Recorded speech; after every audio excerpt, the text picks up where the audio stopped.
이새 줄기에서 한 쌍이 나며 그 뿌리에서 한 가지가 나서 결실할 것이요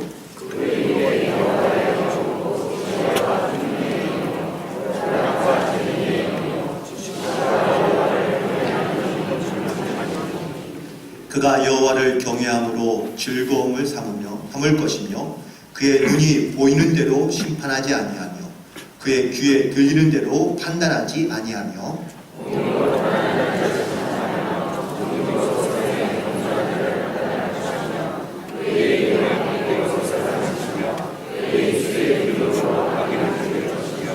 함께합니다. 공의로 그의 허리띠를 삼으며 성실로 그의 몸의 띠를 삼으리라. 아멘. 오늘도 주님 안에서 승리하는 복된 하루가 되시기를 간절히 축원드립니다.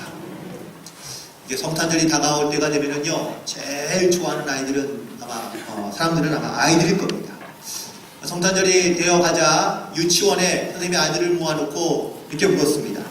여러분, 크리스마스가 무슨 날이에요? 라고 얘기하자 아이들이 이구동성으로 선물 받는 날이요! 라고 이렇게 대답해 주었습니다. 그러자 선생님이 그거 말고 크리스마스는 누구가 태어난 날이에요? 라고 이렇게 얘기하자 아이들이 또 역시 이구동성으로 이렇게 얘기합니다. 산타크로스요! 라고 이렇게 대답해 주었습니다. 네, 정말 성탄절이 산타크로스가 태어난 날이라고 생각하는 아이들이 많이 있을 수도 있습니다. 크리스마스가 되면은 사실 우리가 살아가면서 이런 어떤 그 기쁨과 혹은 즐거움과 설레임과 또 만족함을 느끼는 사람도 있지만 오히려 불안하거나 혹은 또 어쩌면은 이것이 불편하다고 느끼며 생각하는 경우도 있는 것을 볼 수 있는데 어느 한 벌써 58년 전 이야기 같은데요. 지난 2014년 12월 20일자 보스턴 글로브지에 났던 기사인데 그 기사를 제가 여러분 가운데 소개해드리면 존 F 케네디 대통령이 재임하던 시기이고요. 1961년도 12월 20일 날 이렇게 10월 28일 날 쓴 이 편지는요. 미시건주에 있는 조그만 마린시티에 살고 있던 8살짜리 미셸 노촌에게 보낸 편지였다고 합니다. 그런데 당시에 그때의 미국의 상황은 그 구소련과 함께 이 핵 전쟁 때문에 막 이렇게 서로가 대치를 하고 있던 아주 위급한 상황이었다고 합니다. 그래서 이 러시아가 북극에다가 이 핵을 발사하고 쏘아서 그래서 실험을 하겠다는 이러한 그 뉴스를 내보내자 이 이야기를 들은 이 8살짜리 소녀인 미셸이 케네디 대통령에게 편지를 보낸 겁니다. 편지의 내용은요. 대통령님, 산타가 위험하니 핵실험을 제발 좀 막아주세요. 라는 이러한 편지의 내용이었습니다. 그러자 케네디 대통령이 이 편지를 받고 이 아이에게 이렇게 답장을 했습니다.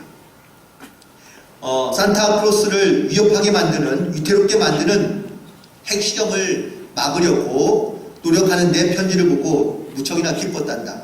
난 또한 너와 같은 근심을 갖고 있어. 단지 북뿐만 아니라 세계를 위해 그리고 비단 산타크로스뿐만 아니라 모든 사람을 생각하면서 아저씨도 이 핵실험을 멈추게 할 거야. 하지만 너무 걱정하지 않아도 된다. 어제 산타 할아버지와 통화했는데 그분은 아무 문제 없으시대. 무사하대. 그리고 곧 크리스마스 선물도 나눠주시러 가실 거야. 기다리렴. 라고 이렇게 편지를 쓰고 난 다음에 거기다가 자필 서명으로 편지를 보냈다는 겁니다. 이것이 바로 그 편지의 내용이고 그리고 또 편지의 모습인데 어쩌면 이런 모습을 보면서 이런 마음이 들었습니다. 과연 이 8살짜리 꼬마 소녀가 이 대통령에게 이런 산타를 구해달라고 편지를 보낸 이유는 과연 무엇일까요? 아마도 대통령이라면 그 산타를 좀 구해줄 수 있고 혹은 또 이 어려운 문제를 해결할 수 있는 그런 기대가 있었기 때문에 편지를 보낼 것이라고 믿습니다. 그런데 더 놀라운 것은 대통령이 이러한 참 무시할 수 있고 혹은 또 아무런 의미 없는 그런 편지에 아주 따뜻하게 답장을 하고 있다는 것이죠.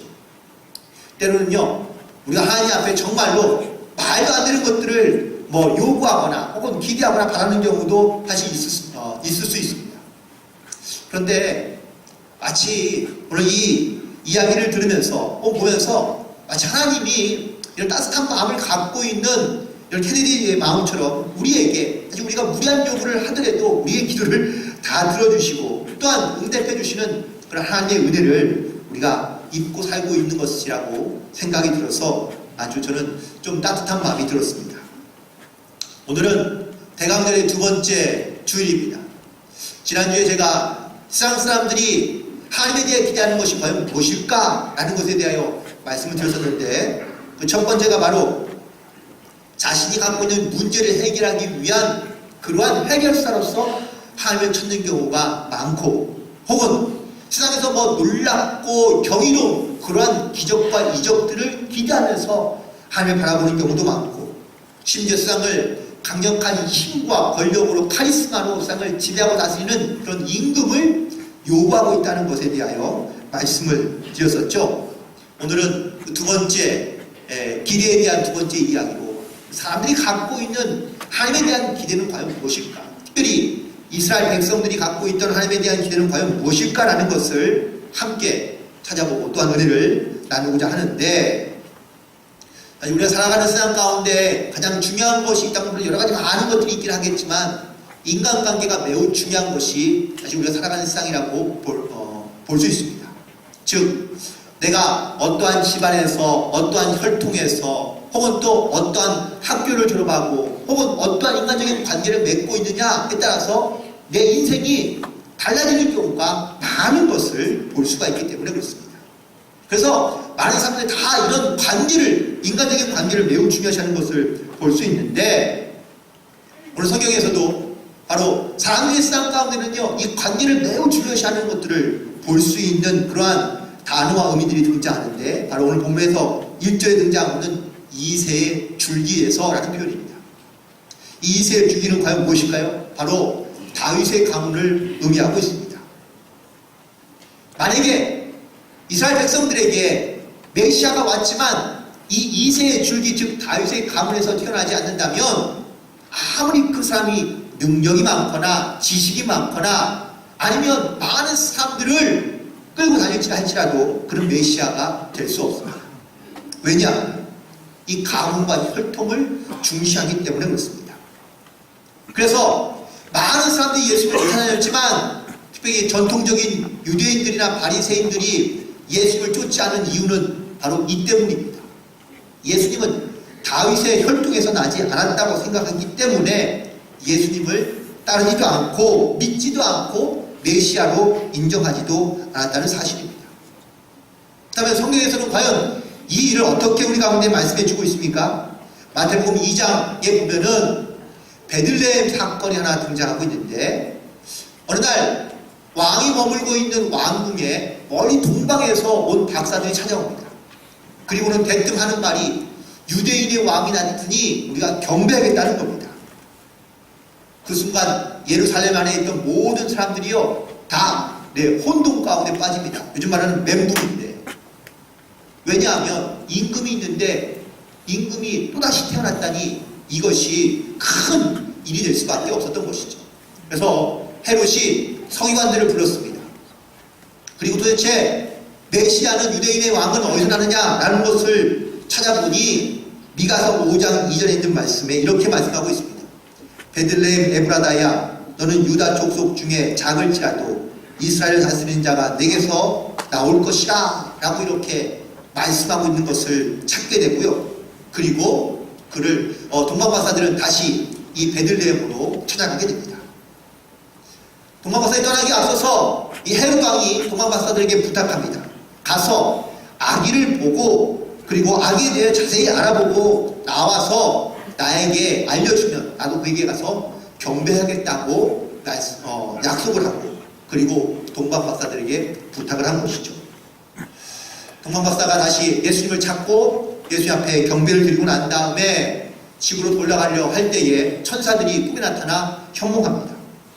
헤로데기로 돌아가지 말고 반대로 가라는 겁니다. 그래서 그 천사의 지시를 따라 결국은 이 동방 박사들은 다른 길로 돌아서 고향으로 돌아갑니다. 얼마 후 이 사실을 알게 된 헤롯이요, 화가 머리끝까지 나서요, 이 동방 박사가 찾아왔던 그 시점을 기준으로 베들레헴에 있던 2살 아이의 모든 아이들은 다 죽이라고 명령합니다. 이것이 바로 베들레헴 사건의 이야기입니다. 그렇다면 예수님께서 가정에 본다면 왕궁에서 태어나고 혹은 또 좋은 혈통에서 태어났다면 이런 문제는 아마 없었을 겁니다. 그런데 이스라엘 백성들이나 혹은 또 임금이 보기에는 별로 가문도 없고 혈통도 없는 허름한 그러한 집이나 혹은 또 집안에서 태어났으니 이것이 그의 마음 가운데 걸릴 수밖에 없던 것이죠. 결국 인간적인 생각과 기대에 미치지 못한 일로 인하여 엄청난 사건이 벌어진 것을 볼 수 있습니다. 또한 요한복음 1장에 보면은요, 예수님의 제자 가운데 빌립이라는 사람이 있습니다. 예수님을 만나고 난 다음에 이 빌립에게는 예수님이 메시아라는 확신이 들었습니다. 그래서 자기의 절친인 나다나엘을 찾아가서, 친구를 찾아가서 내가 메시아를 만났다고 이야기해 줍니다. 그러자 그가 친구인 나다나엘이 묻습니다. 그는 어디 사람인데? 라고 묻자 이 빌립이 말하기를 나사렛 예수야 라고 이렇게 대답해 주었습니다. 우리는 잘 이해하지 못하지만 원래 유대민들은요, 성이 없고 그냥 이름만 붙습니다. 근데 이름 앞에 꼭 무엇이 붙느냐? 자기의 자라나고 태어난 고향이 이름이 붙어요. 고향이 붙습니다. 그래서 예수를 부를 때 나사렛 예수라고 부르는 이유는 예수님께서 이 나사렛 동네에서 자라났기 때문에, 그래서 나사렛 예수라는 이름이 붙은 겁니다. 이 말을 들은 나다나엘이요, 자기 친구인 빌립에게 이렇게 얘기합니다. 나사렛에서 무슨 선한 것이 날 수 있어? 라고 이렇게 대답해 주었는데, 이 말은 메시아는 예언된 대로 바로 베들레헴에서 태어나서 베들레헴 사람이어야만 됩니다. 그런데 베들레헴 사람이 아니라 나사렛 사람이라고 얘기하니 그는 메시아가 될 수 없다는 것이 바로 이 나다나엘의 이야기입니다. 즉 유대인들에게 있어서 적어도 메시아는 가문과 혈통을 반드시 지켜서 태어나야 되고 성경에 기록된 대로 태어나지만이 그것이 온전한 메시아인데, 예수님에게는요 이런 부분들이 부족했다는 겁니다. 우리가 살아가는 세상에서도 마찬가지입니다. 때로는 좋은 집안, 좋은 혈통 혹은 하는 지연에 우리는 얽매여서 살아가는 경우가 많습니다. 그래서 그 하는 지연을 따라 많은 사람들은요, 자기의 관계를 혹은 자기의 자리를 옮기기도 하고 바꾸기도 하는 것들을 볼 수 있습니다. 그런데 그 모든 관계가 지금 나의 모든 삶을 지탱해 준다고 과연 우리가 장담할 수 있습니까? 우리 세상에서 그리스도인이라는 이야기를 많이 합니다. 아니, 다른 사람이 우리를 볼 때에 그리스도인이라 말하기도 합니다. 그러면 그리스도인이란 과연 무엇입니까? 하나님의 자녀이며 하나님의 백성임을 말해주고 있는 겁니다. 영적인 나의 가문과 혹은 내 혈통이 무엇인지를 분명하게 우리가 알고 있음에도 불구하고, 그러면 세상에서 살아갈 때는 어떻습니까? 이 그리스도인이 편하십니까? 아니면 불편하십니까? 어떤 사람은요, 세상에서 내가 그리스도인이기 때문에 너무 제약받는 것이 많아서 그것이 싫다는 말씀들을 하는 경우도 있습니다. 그리스도인이기 때문에 행동이 불편하고 어렵다는 말씀도 많이 하십니다. 하지만 이 말을 뒤집어 본다면 내가 그리스도를 살기 위하여 노력하고 있다는 이야기가 될 수 있습니다. 오히려 그런 시선과 그런 인식을 받고 있다는 것이 저는 훨씬 더 긍정적이라고 보는 겁니다. 왜? 나는 그만큼 이런 주님의 백성으로서 자녀로서 살기 위하여 힘쓰고 노력하고 있다는 것을 혹은 의식하며 살고 있다는 뜻이기 때문에 그렇습니다. 그런데 이것을 전혀 느끼지 못하거나 혹은 또 이것을 전혀 생각하지 못한 채 살아가고 있다면 오히려 내 안에 하나님의 자녀이며 내가 하나님의 백성인 것을 전혀 인식하지 못하고 살고 있다는 이야기겠죠. 때로는 불편할 수 있습니다. 어려울 수도 있습니다. 그것이 고난이며 고통일 수 있습니다. 하지만 그것이 바로 나의 영적인 신분이고 또 내가 누군지를 분명하게 말해주는 바로 그런 영적인 고백이라는 사실입니다. 로마서 8장 17절에 있는 말씀입니다. 자녀이면 또한 상속자 곧 하나님의 상속자요 그리스도와 함께한 상속자이니 우리가 그와 함께 영광을 받기 위하여 고난도 함께 받아야 할 것입니다. 하나님의 이름 때문에 복받고 영광받는 것을 좋으면서 우리는 주님의 이름 때문에 고난받는 것을 싫어하시죠? 우리의 영적인 어떤 이런 믿음의 혈통과 방음 그리고 또한 내 안에서 하나님의 살아계신 증거가 무엇인지를 여러분들 꼭 기억하시고 그리고 그 믿음의 자녀로 살아갈 수 있는 저와 여러분이 되기를 간절히 축원드립니다. 두 번째, 이런 모든 관계에 따른 중요한 부분이 하나 있는데 바로 오늘 본문의 말씀 가운데 1절에 그 뿌리에서 우리가 나왔다고 이야기해 주고 있습니다. 사람에게는요 다 누구나 자기의 뿌리가 있습니다. 그게 바로 뭐 집안이 될 수도 있고 혹은 또 그것이 혈통이 될 수도 있죠. 사람이 갖고 있는 근본과 근성을 잘 바꾸거나 달라지지 않는다는 이야기를 사실은 많이 합니다. 그래서 옛말이긴 하지만 지금도 물론 자주 사용하는 말 가운데 부전자전 이런 말이 있습니다. 무슨 뜻인지 아시죠? 아버지와 닮았다는 이야기입니다. 그런데 요즘은 이런 말을 더 많이 듣습니다. 나이가 들면서 더 많이 닮아가는 것 같다고. 그런데 정말로 나이가 들면 들수록 어쩌면은 우리의 모습 속에서 자기 부모님을 닮아가는 모습들을 많이 볼 수 있습니다. 그 말의 뜻은요 근본이 같거나 뿌리가 같다는 이야기인 것 같습니다. 어릴 적에 제가 제일 싫어하는 말 중에 하나가 너는 목사 아들이야 라는 이 말이 사실은 제일 듣기 싫었습니다. 이 말은 무슨 때면은 교회에서든 아니면 밖에서든 너는 더 착해야 돼, 너는 더 참아야 돼, 너는 더 거룩해야 돼, 더 잘해야 돼, 더 조심해야 돼 이러한 말들을 늘 듣기 때문에 그래서 한참 제가 막 반항을 할 때는요 이런 생각도 했죠. 아빠가 목사지 내가 목사야? 이렇게 생각하기도 했습니다. 물론 마음으로 그런 마음을 먹었다는 이야기입니다. 그래서 사실 그런 마음이 너무 들 때는 너무 힘들고 사실은 이런 다른 마음을 먹을 때도 있었지만 지금 모든 걸 지나고 나면은 지금 이것이 가장 축복이고 은혜이고 또한 가장 큰 사랑을 받고 있는 이유라고 고백할 수 있습니다. 어쩌면 모르겠습니다. 제 아이들도 그런 비슷한 고민을 하고 있을지도 모르겠습니다. 즉 나의 어떤 정체성 혹은 내 믿음의 뿌리가 어디에 있는지를 우리가 안다면 그 믿음의 뿌리를 사실 우리가 아무리 버리고 싶어도 바꾸고 싶어도 달라지지 않는다는 사실을 알고 있습니다. 여러분들 지금 이 자리에 앉아있지만 여러분의 신앙의 뿌리 과연 누구로부터 시작했으며 혹은 어떻게 시작됐는지 여러분 혹시 아시는 분들 많이 계시죠? 내가 그냥 어느 순간 이 자리에 나와서 내가 하나님의 은혜를 받고 있는 것이 아니라 누군가의 기도에 의해서 혹은 누군가의 전도에 의해서 그 뿌려진 믿음의 씨앗으로 말미암아 믿음의 뿌리를 내리게 되고 또한 신앙생활을 하고 있다는 사실입니다. 여러분들 지난주에 이 크리스마스 프로젝트 다 나눠드렸는데 어떻게 다 전달해 드렸습니까?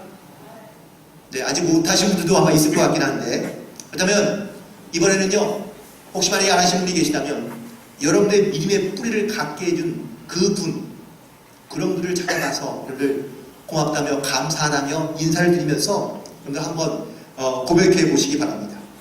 나의 믿음의 뿌리, 내 신앙의 뿌리 과연 어디서부터 혹은 누구로부터 시작되었으며 그리고 난 그 신앙의 뿌리를 잘 지켜가고 있는지 그 뿌리가 건강할 때 줄기가 자라나고 또한 그 안에서 아름다운 결실을 맺게 되는 줄로 믿습니다.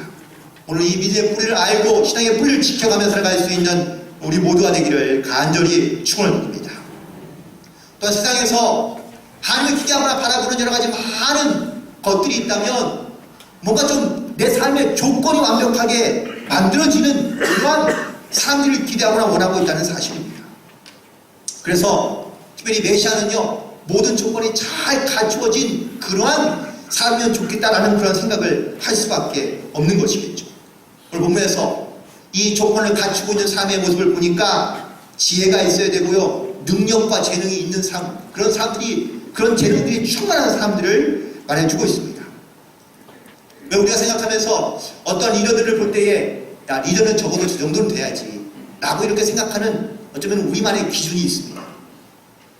교회 안에서는요, 목사라면 이 정도는 돼야지, 장로라면 이렇게 해야지, 권사라면 이렇게 살아야지 라고 이렇게 말하거나 혹은 생각하는 그런 나름대로의 조건과 기준이 있을 겁니다. 그런데 그 조건에 완벽하게 부합되는 사람이 과연 얼마나 있을까요? 사람은 대부분 다 사실은 실수가 많고 부족한 것 투성입니다. 하지만 그럼에도 불구하고 그 조건에 맞추어서 사람을 세우는 것이 아니라 사실 부족함을 알지만 오히려 격려하고 혹은 또 그 사람을 세워서 함께 아름다운 일을 만들어가는 것이 이것이 바로 우리의 모습이고 혹은 또 사역의 중심이 되어야 되는데 우리는 모든 사람들을 세우거나 선택할 때에 조건을 따져서 그 조건에 합당한 사람을 세우려 하는 경우들이 많습니다. 어떤 사람이 건강검진을 했습니다. 그리고 일주일 후에 건강검진에 대한 결과를 문자로 받았는데요. 이렇게 문자가 왔습니다. 건강검진 결과 귀하는 고혈압과 협심증이 우려되며 위에 악성 종양이 발견되었습니다. 빨리 자신이 재검을 받으실 것을 권고해 드립니다. 이 문자를 받은 이 남자는요, 가뜩이나 최근에 소화도 안 되고 또 여러 가지 많은 스트레스로 말미암아 몸도 안 좋고 또 늘 약해 있는 자기의 모습을 보면서 뭔가 그렇지 이러한 생각이 들 수밖에 없었던 것이죠. 2시간 정도가 지났는데 또다시 문자가 왔습니다. 죄송합니다. 첫 번째 문자를 보낸 것은 간호사의 실수로 다른 환자의 검진 결과를 보냈습니다. 검진 결과 특별한 이상이 없음을 알려드립니다 라고 이렇게 문자를 보냈는데 그 답 문자로 이렇게 왔습니다. 너무 늦었음. 이미 자살함. 사람의 작은 실수가요, 이야기 인생을 뒤집어 놓는 이러한 일들도 사실은 우리 주변에서 있을 수 있습니다. 물론 극단적인 이야기긴 하지만 세상에 자기가 자기의 건강과 혹은 또 자기의 어떤 이러한 모든 삶을 자기 마음대로 할 수 있는 사람이 과연 누가 있습니까? 심지어 우리는 일하면서도 살아가면서도 수많은 실수와 실패를 경험하는 경우가 많습니다. 근데 그것이 전부 다는 아니죠. 오히려 실수를 하고 혹은 실패하고 난 다음에 다시 일어나고 회복할 수 있는 그런 기회를 주거나 아니면 오히려 그를 통하여 더 성장하고 성숙할 수 있는데 우리는 남의 실수나 혹은 남의 실패에 대하여 비난과 책망을 하는 경우가 훨씬 더 많다는 겁니다. 특별히 교회 사역은요, 이 사람이 실수할 수도 있고 혹은 또 사람이 부족하여 원하는 어떤 조건에 완벽한 사람을 찾는 것이 아니기 때문에 부족한 부분이 분명히 나타날 수 있습니다. 가장 중요한 것은 바로 영적인 부분입니다.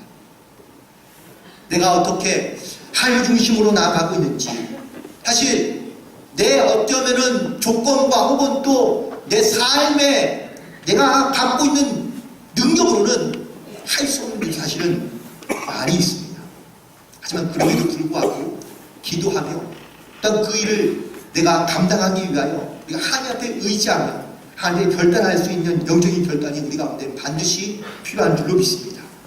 그래서 교회에 많은 사역자들이 있지만 여러분들 더 많이 격려해 주시고 또한 오히려 칭찬해 주시거나 혹은 또 위로해 주시면 그가 훨씬 더 이런 마음의 소망과 기쁨을 가지고 맡은 사명들을 잘 감당해 가게 될 줄로 믿습니다.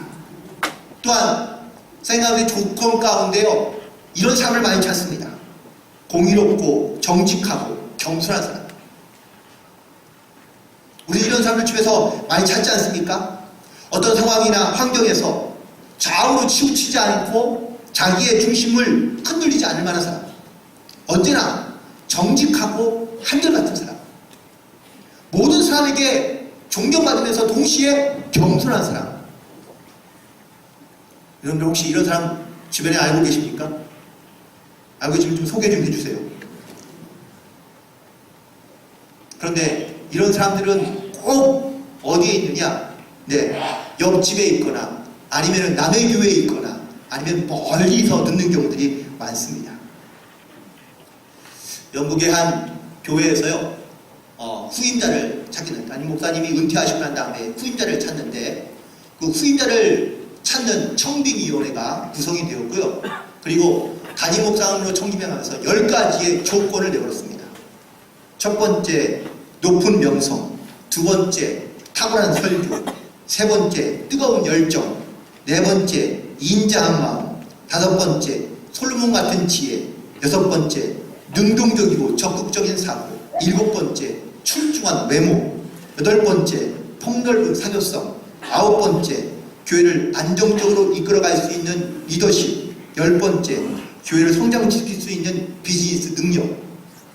이것이 담임 목사의 조건이었습니다. 이걸 가지고 어느 목사님을 찾아가서 혹시 이런 분 있으면 소개해달라고 부탁을 하자, 그분이 여러분이 원하는 조건에 딱 맞는 목회자가 초빙할 수 있는 방법이 하나 있는데, 그랬더니 놀라면, 아니 그런 분이 어디 계시냐고, 그러면 꼭 소개시켜달라고 이렇게 얘기하자, 그 목사님이 하시는 말씀이 이 세상에는 없고 천국 가면 있을 것 같다고 이렇게 얘기해 주었다는 겁니다. 우리는 세상의 방법을 따라서 사람을 선택하거나 혹은 사람을 또한 결정할 때에, 어떤 일을 결정할 때 어떤 조건에 맞추어서 우리는 사람을 선택하거나 혹은 사람을 판단하는 경우가 많습니다. 그런데 정작 가장 중요한 그의 중심은 과연 어디에 있는가라는 것에 대해서는 우리는 너무 지나치게 간과하는 경우가 많다는 겁니다.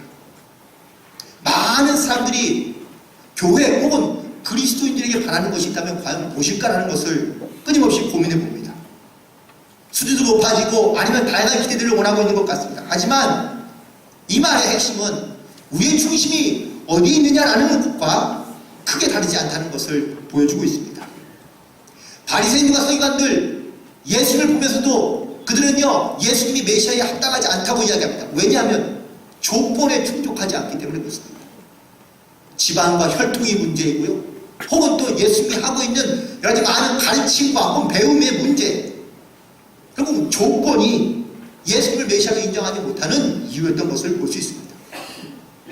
하지만 예수님을 따르며 심지어 자기의 목숨을 내어놨던 수많은 제자들과 사도들은요, 예수님의 조건 때문에 예수님을 따른 것이 아니라 예수님을 중심에 두고 살으며 또한 그 하나님의 말씀을 중심으로 두고 살았기 때문에 그들은 예수님을 따라가게 되었고, 또한 예수님을 위하여 자기의 목숨을 내어놓은 만큼 헌신과 순교의 삶을 살아간 줄로 믿습니다.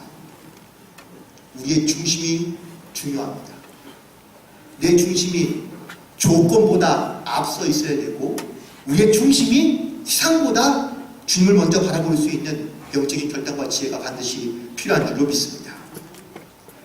한 가지 예만 더 드리고 말씀을 정리할 텐데, 어느 한 시카고의 조만교회를 섬기고 있는 어느 한 목수인 할아버지가 있었습니다. 그런데 이 시카고 교회에서는요, 중국의 선교를 열심히 하고 있었는데 물건들을 다 이렇게 모아놓으면 이 목수인 할아버지가 이 박스를 만들어서 그래서 붙이는 일을 하고 있었죠. 그때도 역시 교인들이 물건을 많이 선교물품을 모아서, 그래서 이 할아버지가 열심히 이제 박스를 만들어서 그리고 못지를 다 해서 그래서 이제 선교지로 보내게 되었습니다. 그런데 일을 하고 나니까 얼마 전에 자기가 막 이 준비한 혹은 또 자기가 그 새로 산 안경을 잃어버린 겁니다. 아무리 찾아도 없습니다. 문득 드는 생각, 일하다가 자기 옷주머니에 걸어놨는데 이게 일하다가 빠졌다는 그러한 생각이 들었습니다. 그러자 후회가 막고 간 거예요. 산지 얼마 안 됐는데 새 건데 그 안경을 잃어버리니까 너무 속쓰리고요. 한심한 자기의 모습을 보여요. 내가 무엇 때문에 이 짓을 하고 있는가라는 그런 생각이 사실은 들었습니다. 그런데 이 선교지의 물품을 보내고 난 얼마 후에 중국에 있던 선교사님이 이 미국에 와서 선교복을 하게 되었고요. 그 교회에 와서 간증을 하는데 많은 성도들에게 교회에서 많이 후원해 주시고 또 물품을 많이 보내주셔서 너무나 감사하다고 이렇게 먼저 인사를 드리고 난 다음에 특별히 이번 선교 물품에는 제가 그렇게 기도했던 그런 물건이 하나 있었는데 얼마 전에 미국에 오기 전에 이 공안들이 쳐들어와가지고요 자기가 있는 고아원을 다 뒤집어 엎어서 물건이 다 박살날 때 자기 안경도 깨졌다는 겁니다. 안경을 써야 되는데 안경을 벗고 있으니까 사물을 인자기가 너무 어렵고 그러니까 두통이 너무 심해서 너무 괴로운 가운데 있었던 것이죠. 그래서 하나님께 기도했습니다. 하나님 안경을 좀 보내주세요. 안경. 그런데 놀랍게도 그 선교 물품 안에 물만 있는 것이 아니라 처음 보는 새 안경이 있는 겁니다. 하나님 앞에 감사의 기도를 드리고 안경을 썼는데 마치 자기 눈에 딱 맞춘 것처럼 아주 완벽한 그런 안경을 만난 거예요.